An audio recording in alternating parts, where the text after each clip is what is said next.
Bukan yang paling kuatlah yang bertahan hidup, tapi yang paling mampu beradaptasi. Seberapa familiar Anda dengan petikan kalimat bijak tadi? Bahasan inilah yang akan mewarnai topik Life Restoration serial video kali ini.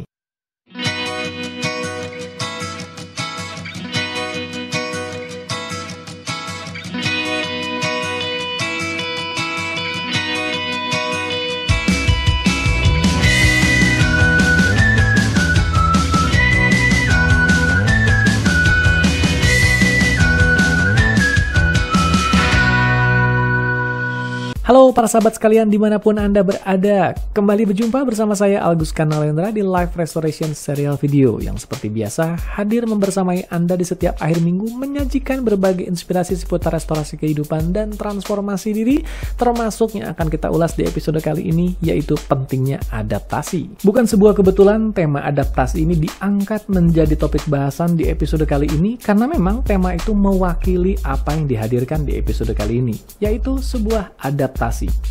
Adaptasi yang seperti apa? Kalau Anda cukup sering mengikuti bahasan Life Restoration serial video, sangat mungkin Anda menyadari bahwa ada yang berbeda di episode kali ini, tepatnya di bagian penampilan dan penataan studio di mana saya berada sekarang. Ya, kali ini pengambilan gambar dilakukan langsung di ruang khusus yang memang sengaja dijadikan studio di kantor praktek coaching dan hipnoterapi saya di Bandung. Di episode-episode sebelumnya, pengambilan gambar dilakukan langsung di ruang praktek coaching dan hipnoterapi saya. Namun demikian, setelah mengikuti perkembangan zaman, tentunya kita juga perlu beradaptasi dan itulah yang saya lakukan. Setelah berbagai episode diluncurkan, berbagai aktivitas dilakukan, dan berbagai perkembangan dilaksanakan akhir-akhir ini, saya menyadari bahwa penting sekali untuk memfokuskan aktivitas pada berbagai bidang secara spesifik. Maka itulah ruang praktek coaching dan hipnoterapi saya saat ini difokuskan hanya untuk ruang praktek coaching dan hipnoterapi dalam format tatap muka saja. Sementara saya sendiri mengalihkan aktivitas saya yang berbasis online atau berbasis digital ke ruang khusus yang dikondisikan menjadi sebuah studio seperti yang Anda lihat sekarang ini. Belum sempurna memang, tapi lebih baik memulai seadanya daripada tidak memulai sama sekali. Betul? Kembali ke topik bahasan kita di episode kali ini yang menyoal adaptasi. Memang tema yang satu ini yang seringkali menjadi bahasan yang cukup menarik. Ketika saya berbagi di berbagai perusahaan mengisi pelatihan di tempat mereka, tema ini juga yang seringkali dikeluhkan oleh orang-orang yang ada di dalamnya. Entah orang-orang yang mengalami kesulitan beradaptasi, atau orang-orang yang mengalami kesulitan karena berhadapan dengan orang-orang yang sulit beradaptasi. Seperti yang saya ungkapkan di kalimat yang saya kutip di awal pembukaan episode kali ini, demikianlah. Bukan soal siapa yang kuat yang mampu bertahan hidup, melainkan soal siapa yang mampu beradaptasi. Saya telah berjumpa dengan begitu banyak orang dari berbagai jenis kalangan, saya mendapati orang-orang yang menapaki karirnya dengan begitu baik dan mampu mencapai puncak kepemimpinannya dengan ideal adalah justru mereka yang mampu beradaptasi dengan baik. Bukan soal seberapa pintar, seberapa kuat mereka, tapi seberapa mampu mereka beradaptasi. Karena kepintaran dan kekuatan akan mengikuti sendiri ketika kita mampu beradaptasi. Bahkan, keahlian beradaptasi merupakan sebuah kepintaran dan kekuatan tersendiri. Tapi di sini juga masalahnya, tidak semua orang memiliki kemampuan beradaptasi ini. Ada begitu banyak orang yang sulit sekali untuk beradaptasi dengan perubahan, entah itu karena kenyamanan, entah itu karena ketakutan, atau bahkan karena ketidaktahuan. Dan orang-orang inilah yang seringkali terkendala untuk bisa mengimbangi perubahan zaman atau perubahan situasi di mana mereka berada. Dan jujur saja, saya termasuk salah satu yang diantaranya pernah mengalaminya. Ketika ada begitu banyak coach terapis yang mulai berpindah ke jalur digital, ke jalur online, saya termasuk salah satu yang agak enggan untuk berpindah ke jalur ini atau bahkan untuk mencoba mengawalinya. Karena saya masih terlanjur nyaman untuk berada di zona pertemuan tatap muka konvensional bersama para klien saya. Sampai kemudian waktu berkata lain. Kita sama-sama mengetahui bahwa pandemi terjadi secara global di berbagai negara termasuk di Indonesia. Saat itulah saya mulai terkendala untuk bertemu klien secara tatap muka dan bagaimanapun juga kebutuhan untuk menjalani coaching dan terapi terus ada. Di sanalah para klien mulai meminta saya untuk memfasilitasi sesi online, sesuatu yang saya tidak pernah mau fasilitasi sebelumnya. Ketika idealisme bertemu dengan realita, maka kita tahu ada sesuatu yang harus kita korbankan atau kita sesuaikan. Apakah kita ingin memaksakan idealisme kita agar realita mengikuti idealisme itu? Atau kita tahu bahwa realita yang ada di luar sana tidak bisa dirubah, sehingga kita harus menyesuaikan idealisme kita? Yang kedua inilah yang saya lakukan. Saya memahami bahwa perkembangan zaman tidak bisa dibendung, perkembangan teknologi digital sudah tidak bisa lagi dihentikan. Begitu juga kebutuhan masyarakat di era sekarang ini. Maka Maka itu yang saya lakukan, yang kemudian saya terapkan pada bidang coaching dan terapi yang saya fasilitasi. Saya yang semula tidak menginginkan atau bahkan tidak mau menyentuh yang namanya terapi atau coaching online, mau tidak mau harus mulai berurusan dengan bidang-bidang seperti itu.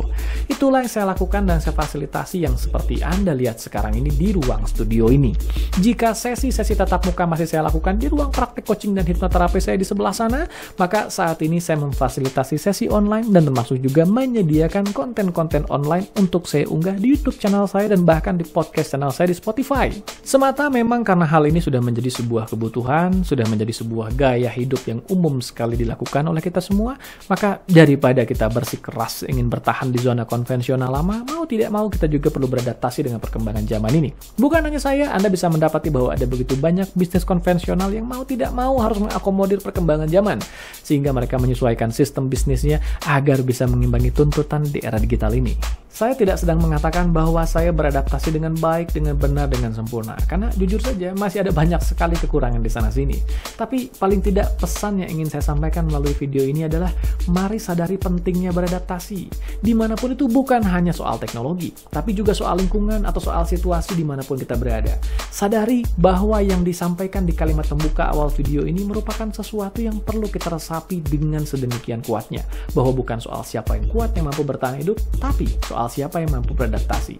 Bahkan, keahlian beradaptasi ini saja sekali lagi sudah menjadi sebuah kekuatan tersendiri. Nah, seperti itu kira-kira bahasan di episode Live Restoration serial video kali ini. Tidak terlalu panjang memang, karena memang di video kali ini saya bukan menghadirkan konten yang disengaja dibuat terlalu mendalam.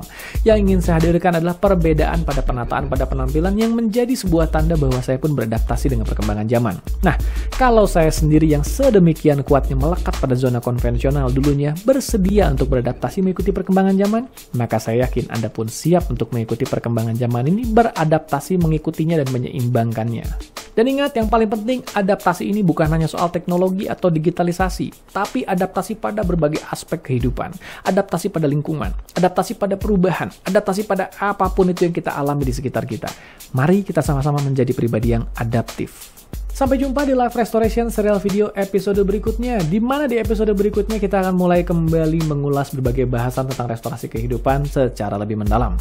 Di episode kali ini kita hanya akan membahasnya secara singkat saja, dan tema yang saya angkat adalah adaptasi. Selain memang mengisi konten secara mingguan, saya juga ingin memastikan saya tetap berinteraksi dengan Anda secara rutin setiap minggunya. Jika Anda bukan sebuah kebetulan baru saja pertama kali mengikuti channel ini, silakan temukan banyak bahasan konten menarik lainnya seputar restorasi kehidupan dan transformasi diri di berbagai playlist yang sudah saya siapkan di YouTube channel ini.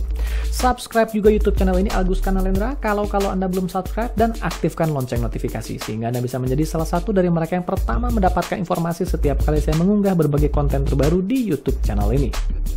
Akhir kata, sampai jumpa di episode berikutnya. Salam sehat, damai, berkah berlimpah, dan bahagia selalu.